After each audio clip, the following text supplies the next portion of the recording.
बिस्मिल्लाहिर्रहमानिर्रहीम, अस्सलाम वालेकुम व्यूअर्स। मैं मोहम्मद हादिस। MCSA की ट्रेनिंग हमारी जारी है और आज की इस वीडियो में बात करनी है कि ADC additional domain controller theoretical topics में हम पहले पढ़ते हैं, फिर उसको प्रैक्टिकल में जानते हैं। गाइस फर्ज कीजिएगा, एक DC हम इस्तेमाल करते हैं, डोमेन कंट्रोलर हमारे पास लगा है और इस सर्वर की IP हमने 10.0.0.10 यानी 10.10 रखी और इसको हमने एक डिपार्ट से कनेक्ट किया हुआ है। एक सिंपल सिनेरियो बना रहे हैं, एक छोटी सी कोशिश कर रहे हैं कि पहले आगाज से DNS को समझने में आसानी कर सकें। हमने क्या किया, जब हम क्लाइंट कंप्यूटर पे कोई IP डालते हैं, फर्ज कीजिए हमने क्लाइंट कंप्यूटर की IP 10.11 रखी, तो वो हमारी IP तो क्लाइंट कंप्यूटर की हो गई, लेकिन ये जो डोमेन कंट्रोलर है इसका ताल्लुक उस क्लाइंट कंप्यूटर से कैसे होता है, वो होता है हमारे DNS की मदद से।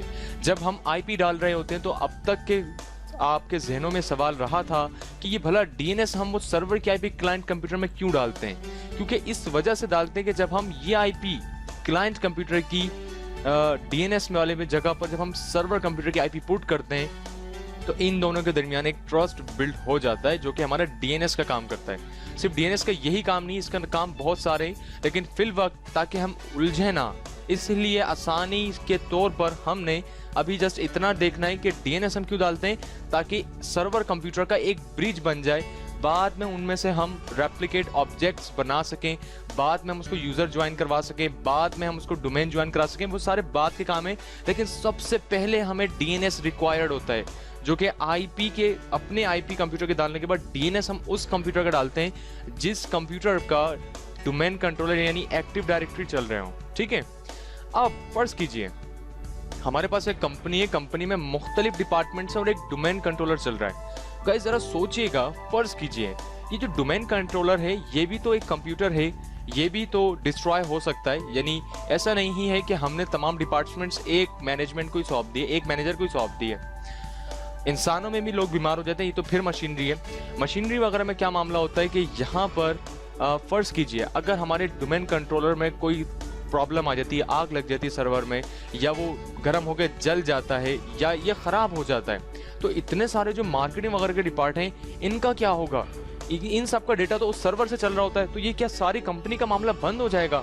ऐसा नहीं होना चाहिए। तो ऐसी सिचुएशन पे इसकी एग्जांपल हम ऐसे ले सकते हैं, जैसे हमारे पास एक पुलिस स्टेशन के अंदर एक SHO साहब मौजूद हैं कहाँ सर्वर और कहाँ SHO।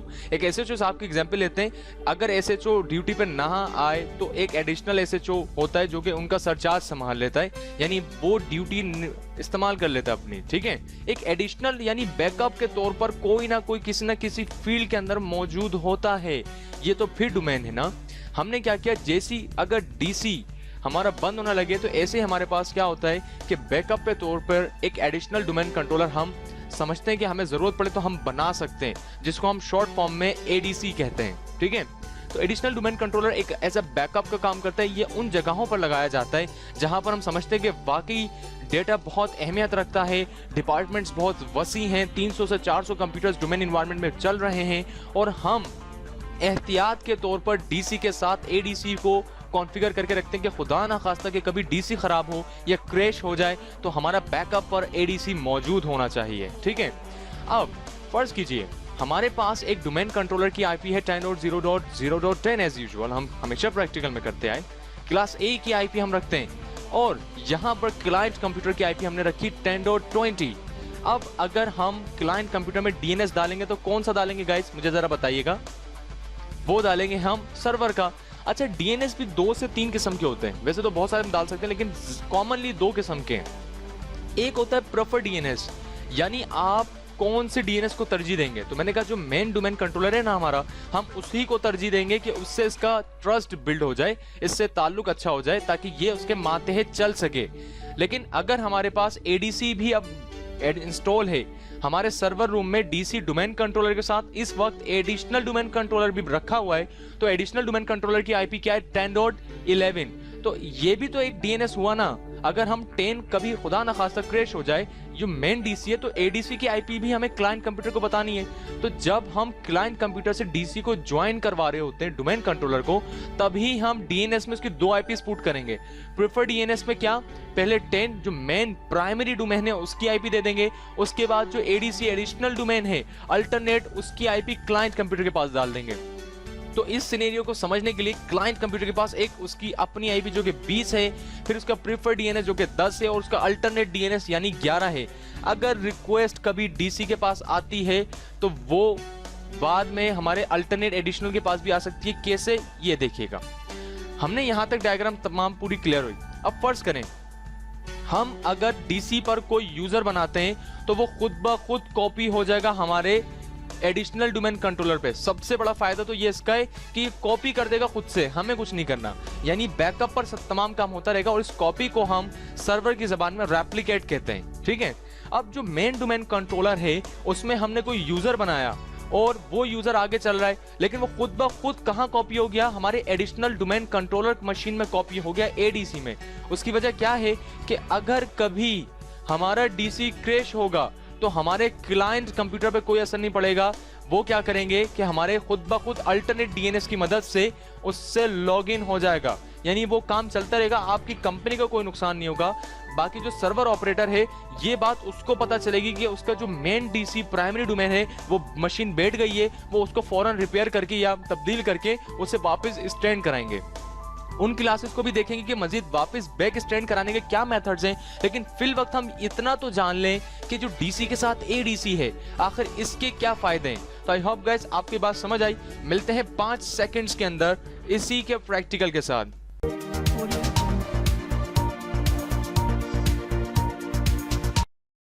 Welcome back guys, ADC का प्रैक्टिकल हमने अंजाम देना है। आप देख सकते हैं कि यहाँ से जो लिस्ट हमारे पास विंडोज सर्वर की है, विंडोज सर्वर 1 और विंडोज सर्वर 2, और साथ साथ हमने एक क्लाइंट कंप्यूटर को पावर ऑन करना है। 3 कंप्यूटर्स फिल वक्त हमें जरूरत होगी। एक जो पहला डीसी है जो प्राइमरी डोमेन है उसे तो हम ऐसे रहने देंगे जिसे हमने वीएम के थ्रू स्नैपशॉट को डोमेन में लिया है, जबकि जो दूसरा वाला है इस पे हमने क्लिक करके वीएम से स्नैपशॉट इसको फ्रेश करा है ताकि हम इसको फ्रेश पर काम कर सकें। ठीक है, क्योंकि इस पर हम रोल इंस्टॉल करके इस वाले सर्वर को एडीसी बनाएंगे। ऑलराइट गाइस, अब हम क्या करते हैं, स्क्रीन को बड़ा करते हैं और हम उलझे ना, हम अपनी आसानी के लिए क्या करते हैं, जो पहला सर्वर है इनके नाम तब्दील कर देते हैं ताकि हमें ये आइडिया रहे नाम से कि कौन सा प्राइमरी डोमेन है और कौन सा एडीसी है। तो एक बात याद रहे, यहां से जो पहला सर्वर है हमारे पास इसमें फॉरेस्ट इंस्टॉल है, यानी ये हादिस डॉट लोकल वाला सर्वर है। एक्टिव डायरेक्टरी डोमेन सर्विसेज का रोल हमारे पास यहाँ शो हो रहा है, ये इंस्टॉल्ड है। जबकि दूसरे वाले पर अगर हम आए और सर्वर मैनेजर पे ओपन करते हैं, जबकि दूसरे वाले को हम देख सकते हैं कि इसमें कोई रोल यहाँ पर एक्टिव डायरेक्टरी डोमेन सर्विसेज का इंस्टॉल नहीं है। तो हमने क्या किया, जो मशीन है वर्चुअल कंप्यूटर है उस पर आके राइट क्लिक करते हैं ऊपर और यहाँ से सेटिंग्स पे आते हैं और आने के बाद यहाँ डोमेन पे क्लिक, ऑप्शंस पे क्लिक करते हैं और यहाँ लिख लेते हैं हम डोमेन, क्योंकि ये हमारा प्राइमरी डोमेन है। ओके करते हैं तो आप देखेंगे यहाँ पर नाम डोमेन हो गया। और ऐसे ही इस वाले कंप्यूटर पे हमने राइट क्लिक करके सेटिंग्स पर आए और आने के बाद यहाँ से इसका ऑप्शन जो है वो हम एडीसी कर लेते हैं, ओके कर देते हैं। ऑलराइट सर, अब हम बात करते हैं सबसे पहले आईपीस की। तीनों कंप्यूटर्स की हम आईपीस कॉन्फ़िगर कर लेते हैं ताकि हमें इस बात का और मजीद आसानी हो जाए कि कौन से कंप्यूटर की कौन सी आईपी है। तो डोमेन वाले कंप्यूटर पे आके हम ओपन नेटवर्क शेयरिंग सेंटर करते हैं, change adopter settings, properties, TCP version 4, और यहां से इसकी जो आईपी है वो 10.10 है और हम इसी के डीएनएस में ये डाल रहे हैं कि भाई आपने अपना ट्रस्ट अपने आप से बनाना है। ये फिलवक्त डीएनएस में हम इसलिए डालते हैं क्योंकि जो सर्वर जिसमें डोमेन सर्विसेज इंस्टॉल्ड हों उसमें जो आईपी हम पुट करते हैं वो प्रेफर्ड डीएनएस में इसलिए डालते हैं कि जब हम वो आईपी क्लाइंट कंप्यूटर को बताएं तो क्लाइंट कंप्यूटर हमारे इस कंप्यूटर से होता हुआ जाए। ठीक है, तो उस सर्वर की आईपी भी उसके डीएनएस में डालना लाजिम होती है। हमने ओके किया, यहां तक तमाम चीजें ठीक है, हमने यहां भी ओके किया। इसे इन तमाम को क्लोज कर देते हैं और एडीसी पर आए। आने के बाद यहां से इसकी आईपी को भी चेक करते हैं। एडिशनल डोमेन कंट्रोलर की आईपी भी हमने रखनी है। थ्योरी के मुताबिक तो इसकी आईपी 11 होनी चाहिए, लेकिन हो सकता है कि इसकी आईपी हमने पहले कुछ और रखी हो तो इसको 11 कर लेते हैं। 20 रखी हुई है, यहां से इसको 11 कर लेते हैं और यहां से डीएनएस भी हम इसको क्या दे देते हैं कि भाई आपने अपने ही आईपी को डीएनएस के लिए ट्रस्ट बिल्ड करना है। तो हमने इसकी आईपी को भी इसके डीएनएस में डाल दिया। तो याद रहे जो सर्वर कंप्यूटर्स होते हैं खासतौर पे विंडोज डोमेन सर्विसेज वाले जिसमें एडीडीएस की सर्विसेज इंस्टॉल होंगी, उस ही की आईपी आप उसके डीएनएस में पुट करते हैं। ठीक है, ओके करते हैं, यहाँ से इसे भी ओके करा और यहाँ से इसको भी सबको कैंसिल कर देते हैं। यहाँ तक तो बात ठीक हो गई जनाब कि हमारा जो डोमेन है वो 10.10 की आईपी है और हमारा जो एडीसी है वो 10.11 की आईपी है, ठीक है ना। अब हम कहाँ आते हैं, विंडोज 7 कंप्यूटर पर आते हैं जो क्लाइंट कंप्यूटर है। अच्छा, इसको मैंने पहले लास्ट प्रैक्टिकल्स में ये ज्वाइन हुआ था, तो हम क्या करते हैं, वीएम पे आके स्नैपशॉट से इसे फ्रेश कर लेते हैं। जब तक ये फ्रेश होगा हम अपने एक्टिव डायरेक्टरी जो इंस्टॉल है, रोल है, वो एडीसी में इंस्टॉल करते हैं, ठीक है। अच्छा, हम आते हैं अब एडीसी की जानिब, इसको उठा के कॉर्नर पर रखते हैं। और गाइस अब आप मुझे एक बात बताइएगा, जब हम एक्टिव डायरेक्टरी डोमेन सर्विसेज, याद होगा जब हम इंस्टॉल करना सीख रहे थे तो हमने उसमें फॉरेस्ट पढ़ा था, ठीक है। अब मुझे एक बात बताएं, क्या इन दोनों कंप्यूटर्स में फॉरेस्ट कोई सा कंप्यूटर है? सोचने वाली बात है, बहुत आसान सा जवाब है। क्या जो दो कंप्यूटर्स हमारे पास खुले, क्या इसमें कोई एक फॉरेस्ट है? ऑब्वियसली गाइस, जो डोमेन है हमारा वही तो पहला फॉरेस्ट है। तो इसे चेक करने के लिए हम अगर ये जानना चाहें कि अगर हम फर्ज करें किसी सर्वर कंपनी में जाते हैं, सर्वर रूम में इंटर हुए और हमें यही नहीं मालूम कि सर्वर रूम में कौन सा सर्वर डीसी यानी फॉरेस्ट है, डोमेन कंट्रोलर है, तो उसको जानने के लिए हम क्या करते हैं, स्टार्ट आर कीबोर्ड से बटन प्रेस करेंगे उस सर्वर कंप्यूटर पर और उसमें आ जाएंगे हम सीएमडी यानी कमांड प्रॉम्प्ट पे आ जाएंगे। और कमांड प्रॉम्प्ट पे एक कमांड है netdom क्यूरीफिज्मो। हमने netdom लिखा, क्यूरीफिज्मो लिखे, हम जैसे इंटर करते हैं तो यहाँ पर चंद रोल्स हमें शामिल कर देगा, शो कर देगा, जिसमें पहला स्केमा है, दूसरा डोमेन नेमिंग मास्टर है, तीसरा पीडीसी है, जबकि रीड पूल और इंफ्रास्ट्रक्चर मास्टर है। ये 5 रोल्स मिलके हमारे एक टीम बनती है, समझ लें एक काम करता है। हर रोल का एक अपना काम है। इंशाल्लाह आने वाली वीडियोस में रोल्स को भी हम फिज्मो का टॉपिक जो पढ़ेंगे उसमें इसको बड़ी ब्रीफली से डिस्कस करेंगे।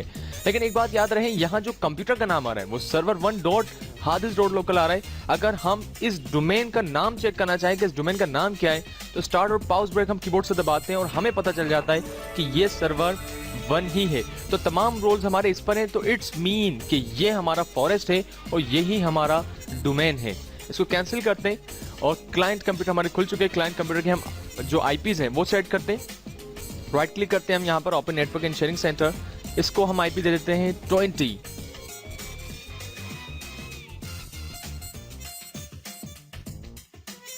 अच्छा, अब यहाँ जानने वाली बात है, जो विंडोज कंप्यूटर है गाइस, इसका जो आईपी है हमारे, हमने वो यहाँ से तो फिलहाल 20 रख दी जो क्लाइंट कंप्यूटर, लेकिन इसका जो डीएनएस है वो प्रेफर्ड डीएनएस में हमने कौन सा डीएनएस डाला, जो मेन हमारा प्राइमरी डोमेन है।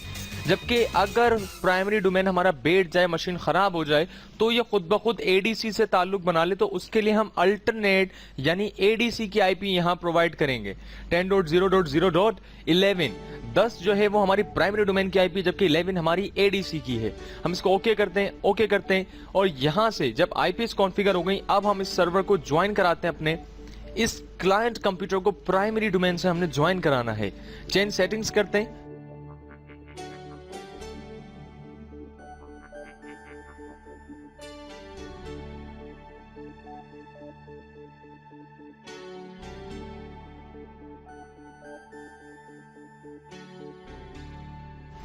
ऑलराइट गाइस, जब तक ये क्लाइंट कंप्यूटर रीस्टार्ट होगा, हम हमारे एडिशनल डोमेन कंट्रोलर पर रोल्स इंस्टॉल करके उसे एडीसी तक इस्तेमाल करते हैं और उसे बनाते हैं। तो एडीसी को इंस्टॉल करने से पहले एक और चंद चीजें हम देख लें। हम अपने प्राइमरी डोमेन पर आते हैं गाइस, आने के बाद यहाँ से टूल्स पर आते हैं और यहाँ पर आप देखें कि active directory sites and services का एक टूल मौजूद है। अगर इस पर हम क्लिक करते हैं तो यहाँ से ही हमें पूरी साइट्स के बारे में इन्फॉर्म कर रहा होता है कि आपके एक साइट के ऊपर कितने डोमेन्स फिल वक्त चल रहे हैं। ये साइट वैसे ही है जैसे हमारे पास समझ लें कंपनी की ब्रांचेज होती हैं, एक ब्रांच ऑफिस कहीं है, हेड ऑफिस कहीं है, वो तमाम चीज़ें हम साइट्स के ऊपर देख रहे होते हैं। और यहाँ से आके साइट्स पर आए, हम कहते हैं डिफॉल्ट फर्स्ट नेम साइट जो उसके सर्वर्स बताओ, तो कहते हैं एक ही सर्वर चल रहा है और जो डोमेन होता है हमारा, उसके तमाम जो फाइल्स डेटाबेस बनता है वो एनटीडीएस फाइलें होती हैं जो कि हमारे सी के फोल्डर विंडोज और एनटीडीएस में होती हैं। ये हमने तब बातें और जानी थी जब हम डोमेन को इंस्टॉल कर रहे थे, फर्स्ट टाइम जब हमने फॉरेस्ट इंस्टॉल किया था। हो सकता है कि कुछ बातें जहनों में ना हो, तो इस वजह से बाद में रिपीट करते हुए भी जहनों में आ जाती हैं। अच्छा, ये जो सर्वर है, सर्वर 1 अभी फिल वक्त है हमारे पास और कोई मजीद मशीन नहीं है, क्योंकि अभी हमारे पास सिर्फ प्राइमरी डोमेन है, एडीसी अभी हमने बनाया नहीं है। तो ठीक है, साइट्स एंड सर्विसेज को भी देखेंगे बाद में, जब एडीसी बन जाएगा तो यहाँ टोटल कितने सर्वर्स बताता है हमारी कंपनी में, चल रहे हैं एक डोमेन के, ठीक है। इसे करते हैं हम कैंसिल और अब आ जाते हैं एडीसी की जानिब। एडीसी की जानिब आते गाइस, सबसे पहले तो इस पर हम एक्टिव डायरेक्टरी का रोल इंस्टॉल करेंगे, क्योंकि फ्रेश कंप्यूटर है, एकदम फ्रेश सर्वर, इस पर कोई रोल इंस्टॉल नहीं है। ऐड रोल्स एंड फीचर्स, यहां से हम नेक्स्ट करते हैं। सर्वर 2 हमारा जो है वो यही कंप्यूटर है जो कि एडीसी है, हमने नेक्स्ट किया। इसकी आईपी का पूल बता रहा है कि सर्वर 2 इसका नाम है, उसकी आईपी 10 और 11 है। हम कहते हैं दुरुस्त है जी, नेक्स्ट आते हैं। यहां से एक्टिव डायरेक्टरी डोमेन सर्विसेज पे हमने चेक लगाया, ऐड फीचर्स करते हैं, नेक्स्ट कर देते हैं, नेक्स्ट नेक्स्ट, और यहां से अगर रीस्टार्ट रिक्वायर्ड करें तो ठीक है, और इंस्टॉल। थोड़ा इंतजार करते हैं जब तक इंस्टॉलेशन हो रही है, उसके बाद मजीद स्टेप्स को जानते हैं।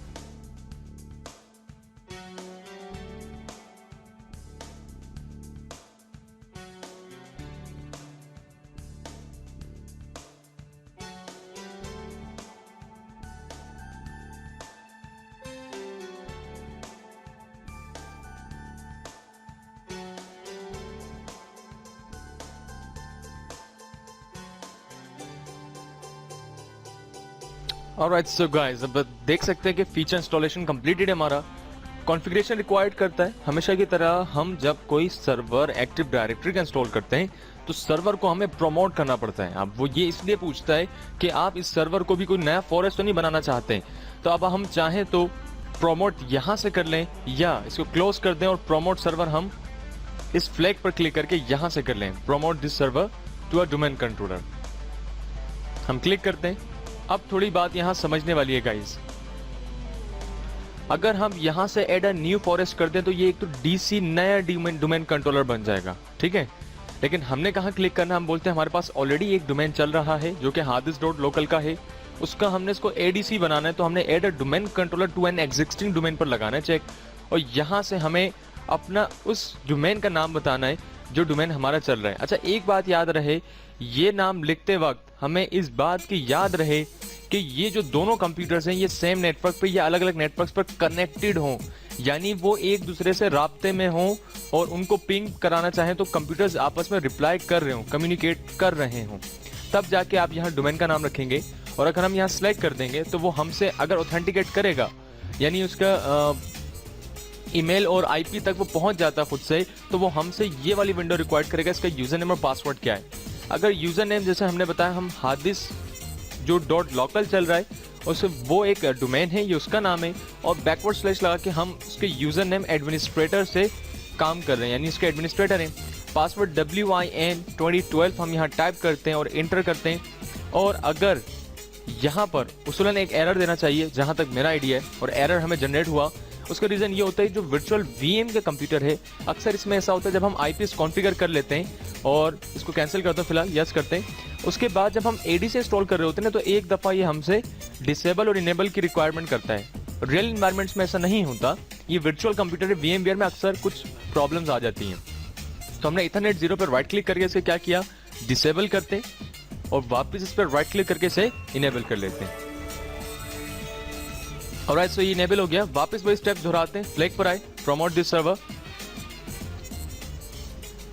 Add a new forest, domain का नाम harddisk.local, सिलेक्ट डोमेन का नाम, फिर बैकवर्ड स्लैश, फिर उसका यूजर कौन जनाब है, एडमिनिस्ट्रेटर हैं, उस सर्वर का पासवर्ड जो कि WIN 2012 है, इंटर करते हैं। अगेन एरर, क्या रीजन है, इसको भी कैंसिल करते हैं, यस, और यहाँ से इसको भी कैंसिल करते हैं, यहीं पर आते हैं चेंज अडाप्टर सेटिंग्स, और यहाँ से एक दफ़ा इसकी आईपी चेक कर लेते हैं 10.11।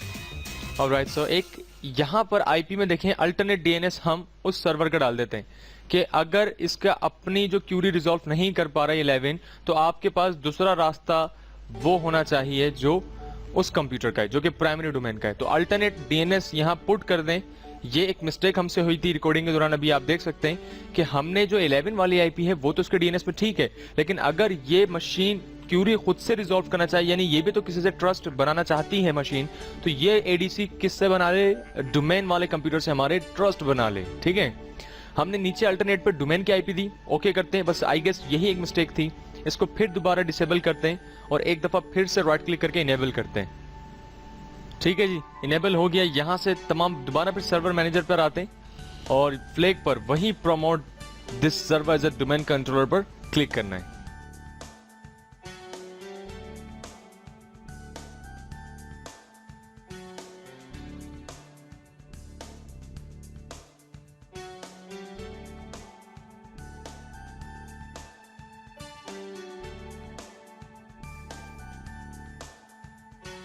और अब आप देख सकते हैं गाइस, कोई एरर जनरेट नहीं किया, हमें यहाँ जस्ट डोमेन का नाम दे दिया। और यही वो तरीका है कि अगर यहाँ हमें डोमेन का नाम मिल जाए तो इट्स मीन समझ लें हमारा एडीसी ने प्रॉपर तरीके से हमारे प्राइमरी डोमेन से रिलेशन कायम कर लिया। और अब हम एडीसी के ऊपर इंस्टॉलेशन करते हैं। हमने ओके की, ओके करने के बाद यहाँ से नेक्स्ट करते हैं और नेक्स्ट के बाद यहाँ से चंद स्टेप्स हैं वही वाले जो हम डोमेन पे देखते आए। डीएनएस ये अपना इंस्टॉल करेगा साथ साथ, और जीसी यानी ग्लोबल कैटलॉग यानी जो इंडेक्स होगा एडीसी का वो एडीसी के पास ही होगा। ठीक है, और ये साइट नेम बता रहे, जो साइट नेम हमने अभी वहां देखा था डिफॉल्ट फर्स्ट नेम साइट, ये उसी में रहने दीजिए। पासवर्ड आ गया, ये वो पासवर्ड है कि अगर आपको एडीसी का बैकअप लेना हो तो यहाँ पर वो पासवर्ड रिक्वायर्ड है। यहाँ भी हम Win2012 रख लेते हैं। नेक्स्ट किया, फिर नेक्स्ट करते हैं।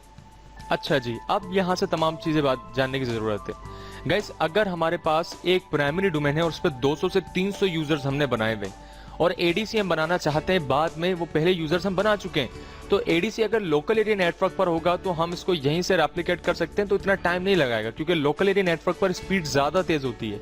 अब फर्ज करें हमारा जो प्राइमरी डोमेन है वो कराची में रखा है, जबकि एडिशनल डोमेन कंट्रोलर हम हैदराबाद में बनाना चाहते हैं। अब ये जो है ये डिस्टेंस काफी ज्यादा आ जाएगा। ठीक है, तो हम ये जो होगा ये वैन लिंक के ऊपर आ जाएगा। तो उसके लिए जब हम वैन लिंक से इंस्टॉल करते हैं ना, इंस्टॉल फ्रॉम मीडिया करते हैं कि हम दूसरे लिंक पर हैं तो इतने ज्यादा जो ऑब्जेक्ट्स हैं वो कॉपी होने में बहुत दिन लगा सकते हैं, तो हम इंस्टॉल फ्रॉम मीडिया वाली क्लास भी रिकॉर्ड करेंगे। फिल वक्त आज हम लोकल एरिया नेटवर्क पर बात कर रहे हैं, तो हमने यहाँ से क्या बोला कि आप रेप्लिकेट कर दें हमारे प्राइमरी डोमेन जो कि server1.hadis.local है। ठीक है, क्लिक करके हमने यहाँ से नेक्स्ट किया। मैंने जैसे बताया था हमारे पास जो एनटीडीएस फाइल होती है वो सी के फोल्डर विंडोज में होती है, जिसमें पूरा डेटाबेस होता है हमारे किसका, एक्टिव डायरेक्टरी का। सिस वॉल्यूम में हमारे डीएनएस की क्यूरीज होती है, डीएनएस की फाइलें रखी जाती हैं। डीएनएस को इंडिविजुअली जब हम पढ़ेंगे, सिर्फ डीएनएस को, डोमेन नेमिंग सिस्टम को, तब सिस वॉल्यूम को मजीद जानेंगे। फिल वक्त नेक्स्ट करते हैं, नेक्स्ट कर रहे हैं और यहां से इसे इंस्टॉल कर देते हैं।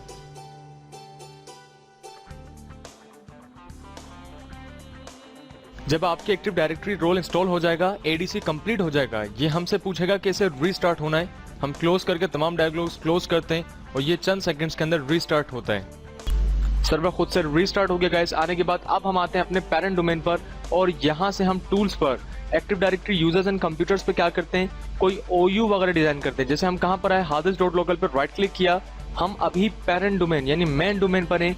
न्यू पर आके कहाँ आते हैं हम, ऑर्गेनाइजेशनल यूनिट, और यहाँ से हम एक ओयू डिजाइन करते हैं। ओयू का नाम रख लेते हैं हम सेल्स।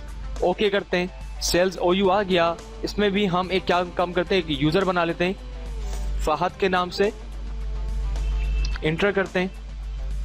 फहद ऑलरेडी एग्जिस्ट है, हम यहां बना लेते हैं यासिर के नाम से, और यासिर का पासवर्ड हम रख लेते हैं।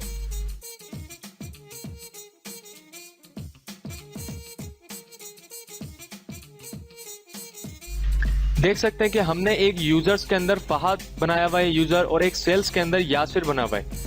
अब उसूलन होना क्या चाहिए कि यासिर वाला जो यूजर है वो खुद ब खुद हमारे एडीसी में आ जाए। यही काम हमारे एडिशनल डोमेन कंट्रोलर का है कि कभी खुदा ना खास्ता हमारा डोमेन क्रैश हो जाए तो वो तमाम ऑब्जेक्ट्स जो हमने यहाँ बनाए हुए होते हैं वो सारे हमारे एडिशनल डोमेन कंट्रोलर संभाल ले।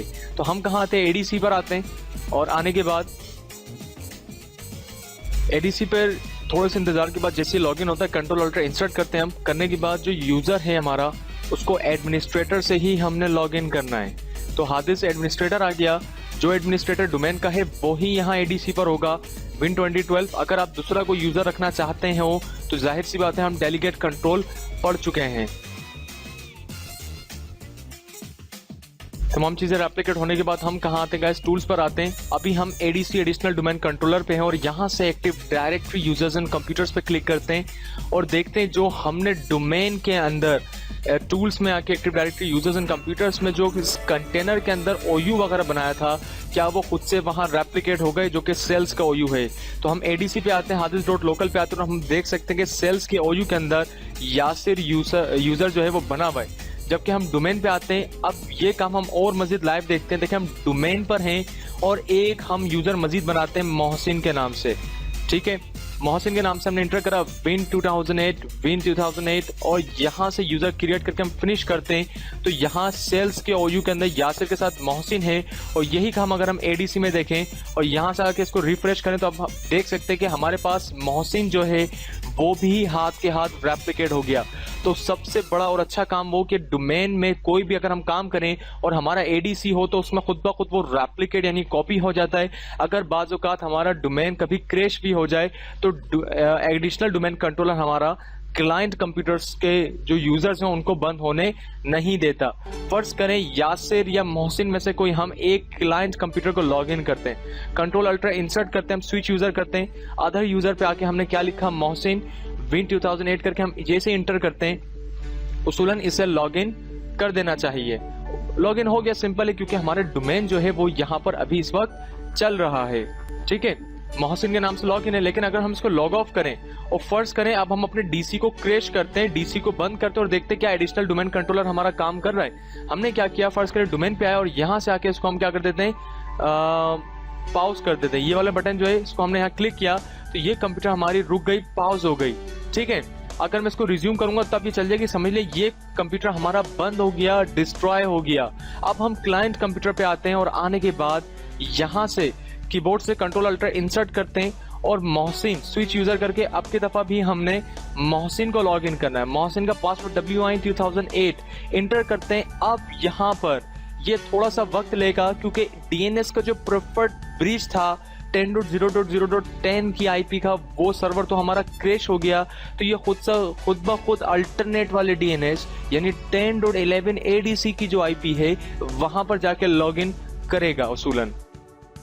और अब आप देख सकते हैं गाइस कि विंडोज 7 कंप्यूटर हमारा लॉगिन हो गया। रीजन ये कि हमारे पास ADC additional domain controller screen पर चल रहा था, ये वजह है। अब क्लाइंट कंप्यूटर पे हम आए और यहाँ से इसको हम लॉग ऑफ कर दें तो देखें मोहसिन यहाँ आ गया है। तो चाहे आप होम फोल्डर बनाएं, होम डायरेक्टरी बनाएं, ग्रुप पॉलिसी लगाएं, A to Z हमारी चीजें रेप्लिकेट हो जाती है हमारे एडिशनल डोमेन कंट्रोलर पे, जिसको हमने बाखूबी प्रूव किया। लेकिन एडीसी तक आपको टॉपिक समझ आए हों। जस्ट फाइनल चीज एक और देखिएगा, डोमेन को हम प्ले करते हैं, वापस रिज्यूम करते हैं, क्योंकि यहां हमने क्या करना है आप देखिएगा कि जो सेल्स है यहाँ पर अगर हम व्यू पर आए और एडवांस फीचर्स पे आए और आने के बाद जो सेल्स ओयू है इसकी अगर हम प्रॉपर्टीज लें तो यहाँ पर हमारे पास एक ऑब्जेक्ट के अंदर अपडेट सीक्वेंस नंबर होता है USNS। अगर ये किसी डोमेन में सबसे ज्यादा आ रहे हैं तो समझ लें वो ओयू वहां पर सबसे पहले बना, ठीक है। और अगर यही हम एडीसी में आए और एडीसी में आने के बाद व्यू पे आने के बाद एडवांस फीचर्स पे आके सेल्स की प्रॉपर्टीज पर आए और इसके ऑब्जेक्ट पे आकर देखें तो ये यहाँ देखें कम नंबर शो करा रहा है, यहाँ 1200 के करीब है जबकि यहाँ 1600 के करीब है।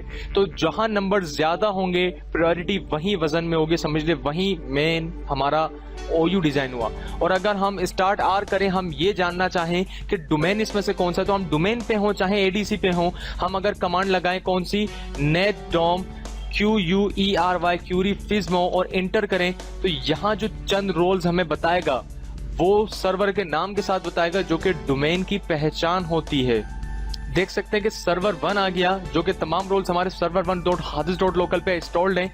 हम ये काम अगर एडीसी पर भी आके करें तो हम स्टार्ट आर करते हैं और आर करने के बाद CMD पर आके एंटर करा और यहाँ पर भी हम क्या लिख लेते हैं, netdom QUERY फिज्मो। तो उसूलन ये कंप्यूटर सर्वर 2 है लेकिन ये रोल्स हमारे सर्वर 1 के अंदर ही बताएगा क्योंकि तमाम रोल्स को हैंडल करने वाला कंप्यूटर हमारा मेन डीसी यानी डोमेन कंट्रोलर है, एडीसी नहीं है। अब आप देख सकते हैं कि एडीसी के अंदर भी इसने हमें जो तमाम रिक्वेस्ट बताई वो सर्वर 1 की बताई, जबकि ये कंप्यूटर हमारा सर्वर 2 है। देख सकते हैं कि ये सर्वर 2 कंप्यूटर है हमारा। तो आई होप गाइस आपको ये बात क्लियर हुई हो। एडीसी आसान टॉपिक नहीं है, और लेंदी टॉपिक है। काइंडली वीडियो रिवॉच करें, जहां जहां से स्टेप्स आप भूल जाएं, और कोशिश करें कि स्टेप्स को आप अपने आसान जबान में अपने दिमाग से अपने अंदाज के अंदर कॉपीज वगैरह में लिख लें, ताकि ये तमाम स्टेप्स आपके लिए इजी हो जाएं। एक दफा या 2 दफा प्रैक्टिकल करने में मुश्किल है, उसके बाद ये तमाम स्टेप्स इजी हैं। आप खुद से इस बात को जानेंगे प्रैक्टिकल करते हुए। तो गाइस, मिलते हैं फिर नेक्स्ट वीडियो में। एडीसी का प्रैक्टिकल कंप्लीट हुआ। ख्याल रखिए। फी अमान अल्लाह।